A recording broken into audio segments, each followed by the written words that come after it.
bully itu kan lagi naik lagi nih ya kayak. Nah kakak juga sendiri kan pernah ngalamin kasus pembulian gitu. Kalau kakak sebagai orang tua nih kak, ada nggak sih rasa khawatir gitu anaknya mengalami hal sama? Rasa khawatir pasti ada, tapi kan memang aku selalu tiap hari itu menekankan pada diri aku sendiri, aku akan melewati hari-hari itu dengan yang namanya perubahan, bertumbuh. Jadi aku tidak mau hidup dalam masa lalu, walaupun memang aku punya pengalaman yang nggak enak. Apalagi aku mengalami pas waktu sekolah dasar dengan bully yang bukan fisik tapi secara verbal.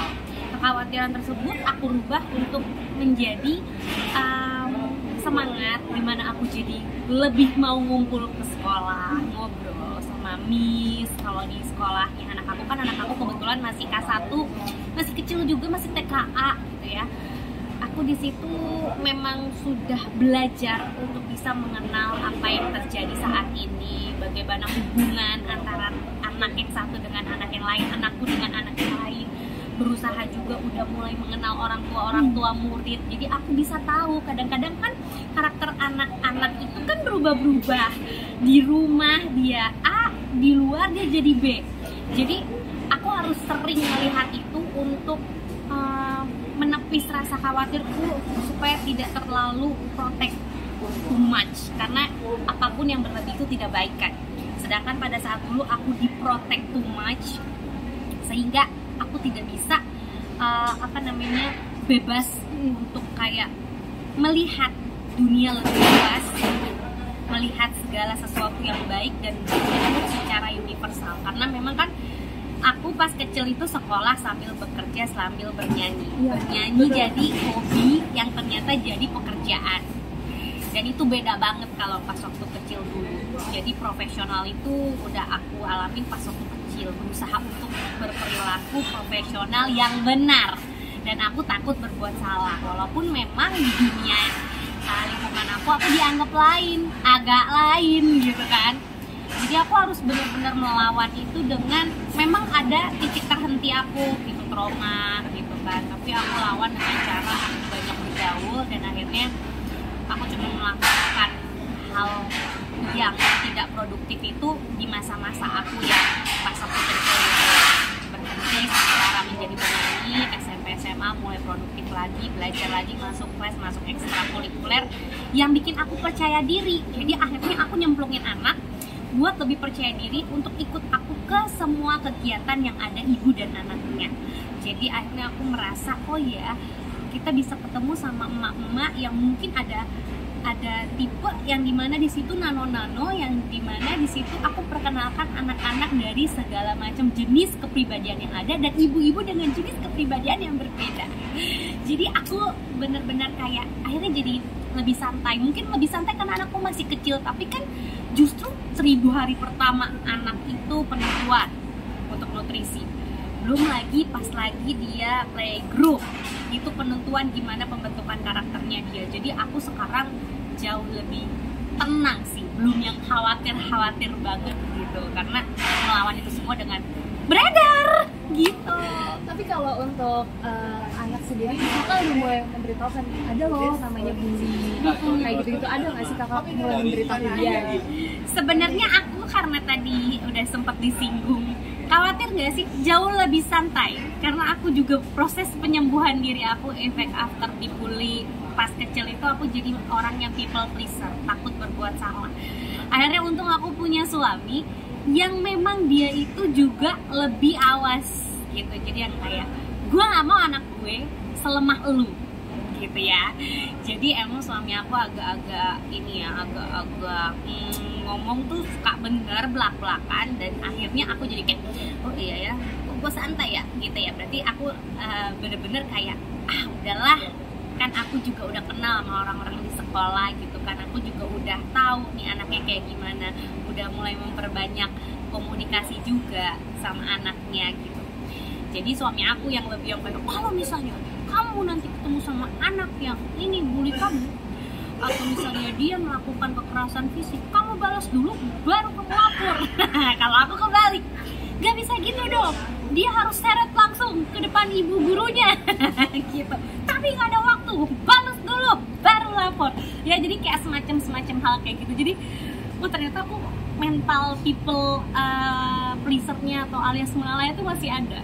Dan akhirnya suami aku bilang nggak bisa kayak begini, nggak bisa nggak pakai metode itu. Jadi akhirnya aku cuman bilang sama dia lewat dari tayangan-tayangan kayak misalnya contoh ya, mungkin ada tayangan-tayangan yang tentang anak dibully gitu kan, ada pelajaran moralnya, aku ceritainnya lewat film gitu. Jadi aku nggak bisa tuh ngejelasin ke Javier cuman secara verbal, tapi aku secara tayangan.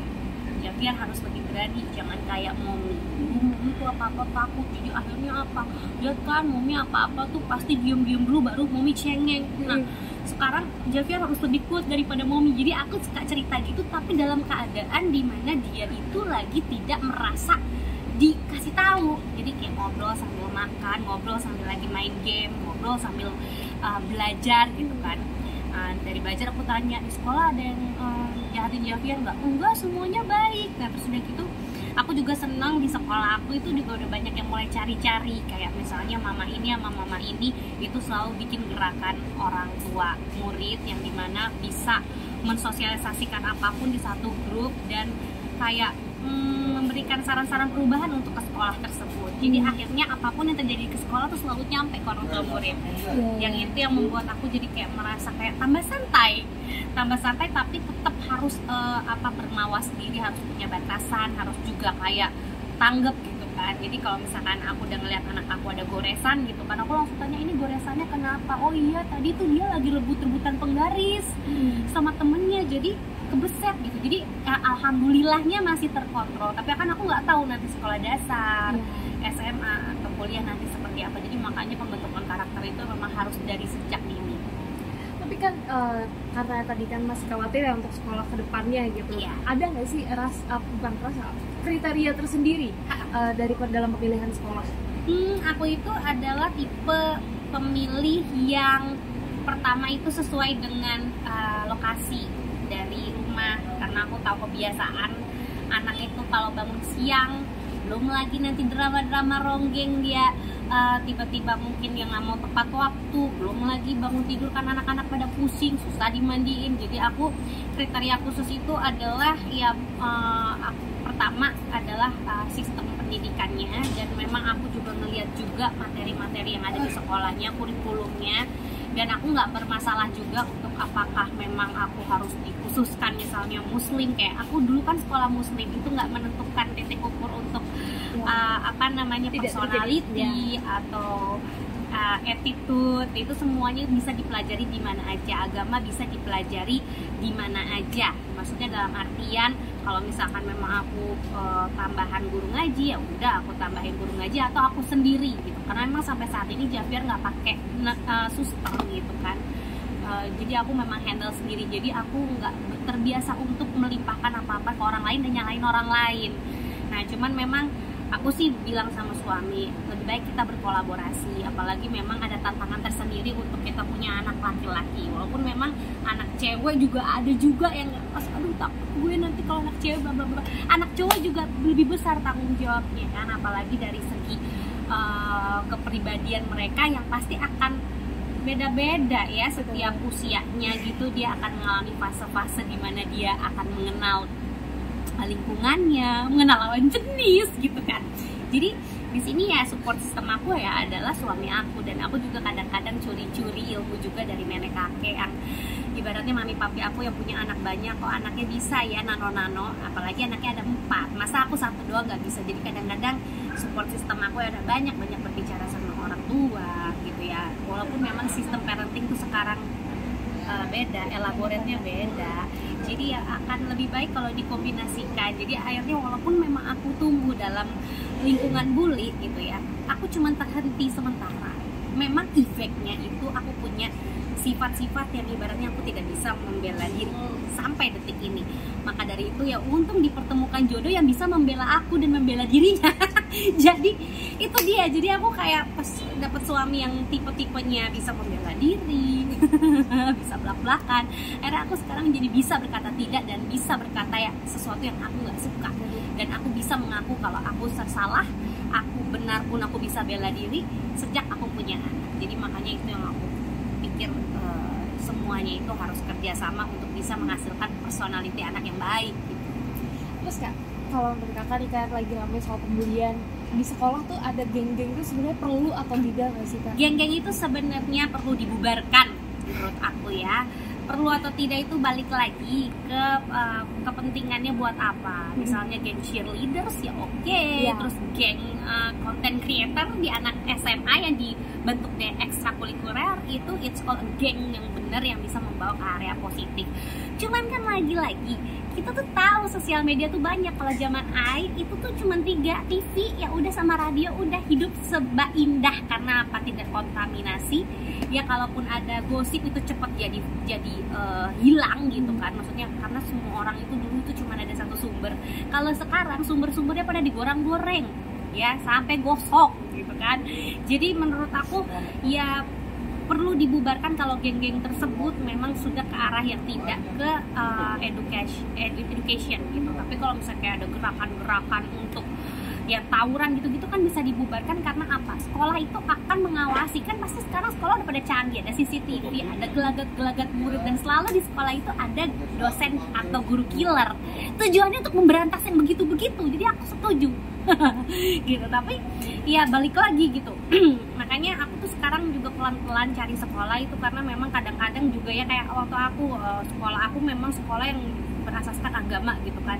Balik lagi, jadi memang harus dari pihak sekolah juga yang punya rules yang kuat, dan harus juga ada ikatan orang tua yang mengkoneksikan juga antar kepala wali dengan bagian sekolah. Jadi anaknya terkontrol gitu. Jadi nggak ada yang namanya kayak di sekolah aku dulu ya, di kampus itu ya, itu nggak ada tuh yang namanya tawuran gitu ya, karena udah di kampus gitu ya. Kampus aku tuh kampus bisnis yang ibaratnya semua serba damai, kalau ada apapun ya diselesaikan gitu, karena forumnya kecil juga gitu kan. Jadi semua segala sesuatu kalau misalnya dikontrol, akhirnya anak tersebut atau mahasiswa atau murid tersebut jadi cepat gerak.